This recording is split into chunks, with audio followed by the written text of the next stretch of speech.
안녕하세요. 오늘 정말 흥미로운 주제를 가져왔습니다. 우리 발밑 저 깊은 곳에 뭐가 숨겨져 있는지 궁금하지 않으세요? 수십 년 동안 과학자들을 골치 아프게 했던 엄청난 지질학적 퍼즐을 AI가 풀어내고 있다고 하는데요. 도대체 어떻게 가능했을까요? 지금부터 그 비밀을 한번 파헤쳐 보겠습니다.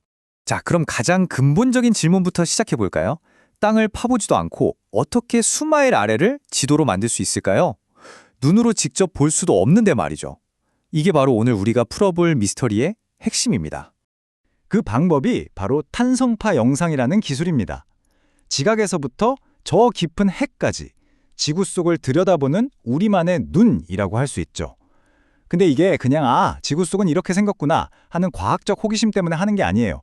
사실 우리 실생활과 아주 밀접한 관련이 있습니다. 보시면 정말 중요하죠. 지열 에너지, 그러니까 친환경 에너지를 찾는다거나 요즘 정말 문제인 이산화탄소를 안전하게 땅속에 저장하는 기술, 그리고 물론 석유 탐사에도 쓰이고요. 더 나아가서는 지진을 이해하고 지구의 핵과 멘틀이 어떻게 생겼는지 알아내는 데까지 이 기술을 정확하게 사용하는 게 정말 중요합니다. 자, 그럼 첫 번째 섹션으로 넘어가서 대체 어떻게 지구의 메아리를 듣는다는 건지 한번 알아보겠습니다. 이거요, 쉽게 생각하면 행성 전체를 대상으로 하는 거대한 초음파 검사 같은 거예요. 병원에서 아기 볼 때 초음파 쓰는 거랑 원리가 똑같다고 보시면 됩니다. 소리를 빵 쏘고 그게 부딪혀서 돌아오는 메아리를 듣는 거죠. 조금 전문적으로 말하면 이게 바로 탄성파 영상 기술인데요. 지구 내부로 파동을 쏘면 이 파동이 여러 암석층을 지나가면서 흩어지겠죠. 그걸 지표면에 있는 수신기들로 다시 기록해서 지하가 이렇게 생겼구나 하고 알아내는 겁니다. 자, 과정을 한번 볼게요. 1단계, 에어건 같은 걸로 땅에다가 파동, 그러니까 진동을 줍니다. 그럼 2단계, 이 파동이 땅속으로 쭉 내려가면서 여러 암석층에 부딪히고 메아리가 돼서 돌아오겠죠? 그럼 3단계, 지표면에 쫙 깔아놓은 수신기들이 이 메아리를 듣고 기록하는 거예요. 마지막으로 4단계, 과학자들이 이 기록된 데이터를 분석해서 멋진 지하지도를 만들어내는 겁니다.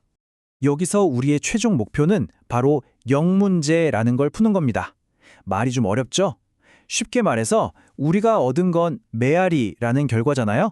이 결과를 가지고 그 메아리를 만들어낸 원인, 즉 진짜 땅속 구조가 어땠는지를 거꾸로 알아맞히는 거예요.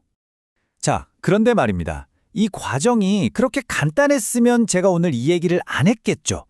여기서부터 진짜 문제가 시작됩니다.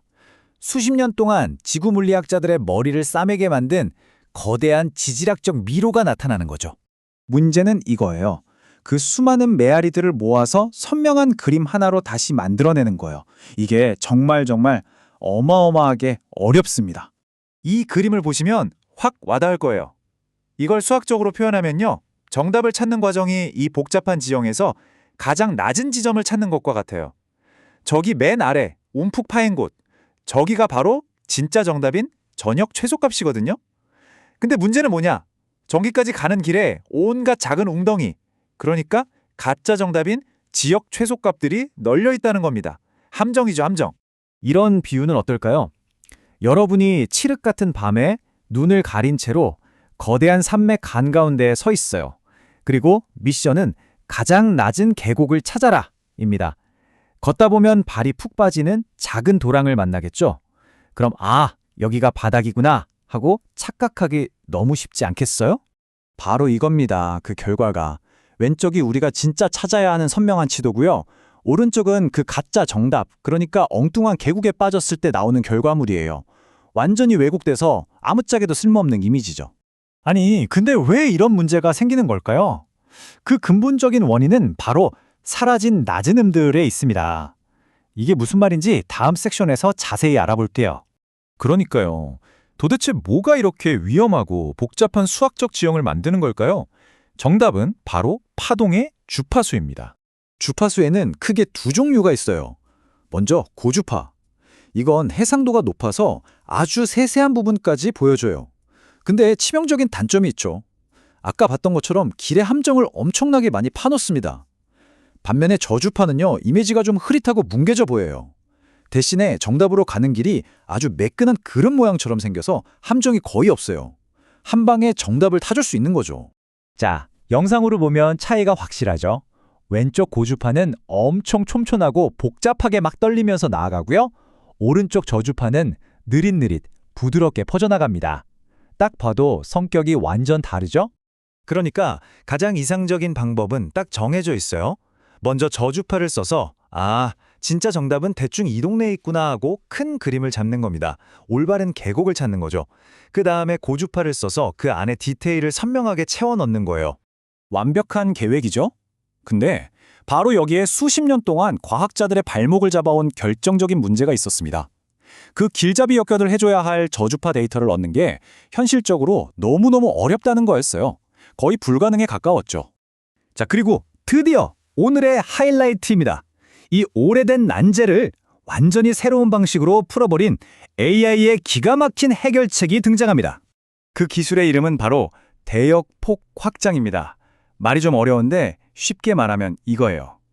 우리가 갖고 있지 않은 그 사라진 저주파 데이터를 AI가 예측해서 만들어내는 겁니다. MIT 연구원들이 이걸 해낸 거죠. 신경망, 즉 AI한테 우리가 가진 고주파 데이터랑 우리가 간절히 원하는 저주파 데이터 사이에는 어떤 관계가 있는지를 학습시킨 거예요. 이런 고주파가 있을 땐 이런 저주파가 따라오더라 하는 패턴을 AI가 배우게 한 겁니다. 정말 획기적인 생각이었죠.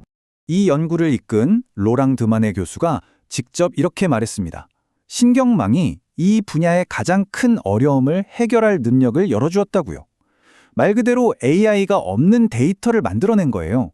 마치 지구의 메아리를 딥페이크한 것처럼 말이죠. 정말 대단하지 않나요? AI가 지구의 메아리까지 만들어낼 수 있다면 과연 다음에는 또 어떤, 지금까지는 절대 불가능하다고 여겨졌던 과학의 난제들을 풀어낼 수 있을까요? 정말 상상만 해도 기대가 됩니다.